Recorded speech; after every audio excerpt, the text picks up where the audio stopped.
नमस्ते। स्वागत है आपका मेरे YouTube channel Poonam life mantras पर।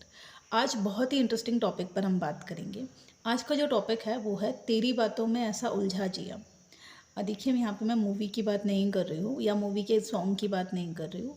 आज हम बात करने वाले हैं मक्खनबाजी करने वालों के बारे में, या चिकनी चुपड़ी बातें करके आपका फ़ायदा उठाने वाले लोगों के बारे में। देखो, आपके आसपास ऐसे बहुत सारे लोग होंगे जो आपको ऐसे तो कभी पूछते नहीं हैं, ऐसे तो कभी आपको फ़ोन नहीं करते, या ऐसे तो कभी आपकी मुसीबत के टाइम पर भी नहीं रहेंगे, लेकिन जब उन्हें खुद को कुछ काम होता है तब वो सामने से फ़ोन करेंगे, तब वो आपके घर तक आएँगे, तब वो आपके बारे में बहुत अच्छी-अच्छी बातें करेंगे आपके सामने, ताकि उनका जो काम है आपसे वो निकल जाए। और जैसे ही वो काम निकल जाता है, वो आपके लिए वापस से अनजाने जैसे हो जाते हैं। ना वो आपको कॉल करेंगे, ना कभी वो आपकी मुसीबत के टाइम में होंगे, आपके सामने से निकल जाएँगे। तो आपको ऐसा महसूस होगा कि अब तक काम था, अब तक इस इंसान का मतलब था, तो ये मुझसे इतनी अच्छे से बात कर रहा था, अब अचानक इसे क्या हो गया? ये महसूस किया है ना आपने भी कई बार। तो ये तो दुनिया का दस्तूर है कि जब आपका आपसे किसी को कोई मतलब होगा, या जब आपसे कब किसी को कोई काम होगा, तब वो आपके आगे पीछे करेंगे। और जैसे ही उनका मतलब निकल जाए, तब वो आपको इग्नोर करना शुरू कर देंगे। तो अब इसमें आप अपने आप से क्या कर सकते हो? देखिए, 2 चीज़ें मैं आपको बताती हूँ। अगर आप चाहते हो कि दूसरे की आप मदद करते रहो और आपका जीवन एक रफ़ कॉपी जैसा हो जाए, जो आखिर में रद्दी में चला जाए, तो आप शौक से दूसरों की मदद कीजिए। उसमें मेरा कुछ भी नहीं कहना है। लेकिन अगर आप सच में ऐसा जीवन जीना चाहते हो जहाँ पर आपकी वैल्यू हो, जहाँ पर लोग सिर्फ़ अपने मतलब के लिए आपका फ़ायदा ना उठाएँ, तब ये वीडियो आपके काम का है।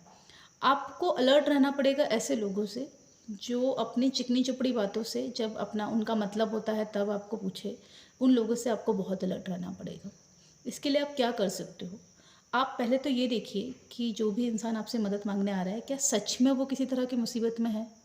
आप बिना सोचे-समझे उसकी चिकनी-चुपड़ों बातों में आकर अपने जिया को इमोशनली फूल बनकर आप उसकी मदद मत करिए।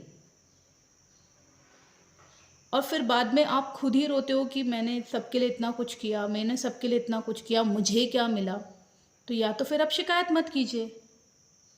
दोनों चीज़ें एक साथ नहीं होगी ना। या तो आप सामने वाले पर्सन की मदद अगर कर रहे हो तो उसको मदद करके भूल जाओ, और अगर आप मजबूरी में मदद कर रहे हो, तो फिर उसमें तो आपका ही फ़ॉल्ट है। यू हैव टू डिसाइड, आपको डिसाइड तो करना पड़ेगा ना, मुझे क्या करना है। अगर आप परेशान हो गए हो इन लोगों से, ऐसे लोगों से जो मतलबी है, तो आप बाउंड्रीज़ बनाओ। आप क्यों अलाउ कर रहे हो कि कोई मतलब के टाइम पे ही आपको आपसे आकर बात करे? आप क्लियर करो ना कि जब आपका मतलब होता है तब आप आते हो, तब आप बहुत अच्छी-अच्छी बातें करते हो, और जैसे ही आपका मतलब निकल जाता है आप मुँह फुला लेते हो। You have to clear it, otherwise rough notebook बनने के लिए तैयार हो जाओ। चॉइस इज़ योर्स, आपका चॉइस है। तो ऐसे लोगों के साथ आप थोड़ा सँभल के रहिए। आपका टाइम, आपके रिसोर्सेस, आपकी एनर्जी, आपकी भावनाएँ बहुत इम्पोर्टेंट है। आप ऐसे कैसे उसका इस्तेमाल किसी को भी करने दे रहे हो? रिश्ते बहुत खूबसूरत होते हैं, उसे बहुत खूबसूरती से निभाने चाहिए, ठीक है? मेरा कहने का मतलब ये नहीं कि आप रिश्ते मत निभाइए, निभाइए। घर पर भी रिश्ते निभाइए, बाहर भी रिश्ते निभाइए, सोसाइटी में रिश्ते निभाइए, हर तरह से रिश्ते अच्छे से निभाइए। पर ऐसे लोगों से बचकर रहिए, जो सिर्फ़ उसी समय आपको अपनी बातों में उलझाते हैं, जब वो खुद को मुसीबत में पाते हैं। और जब आपका मुसीबत का टाइम होता है, तब किसी के पास टाइम नहीं होता है। तो ऐसे इसमें आपको डिसाइड करना पड़ेगा। तो आई होप आपको समझ गया होगा मैं पहुँचाने की अब तक क्या कोशिश कर रही हूँ। तो किसी की भी बातों में ऐसे मत उलझ जाइए। सोचिए, समझिए, रुकिए, सामने वाले को परखिए, और फिर अपना जिया या अपना दिल उलझा दीजिए, कोई प्रॉब्लम नहीं। अगर ये वीडियो आपको पसंद आया है, अगर इसकी कोई भी बात आपको पसंद आई है, तो कमेंट सेक्शन में एक थम्स अप ज़रूर कर दीजिए।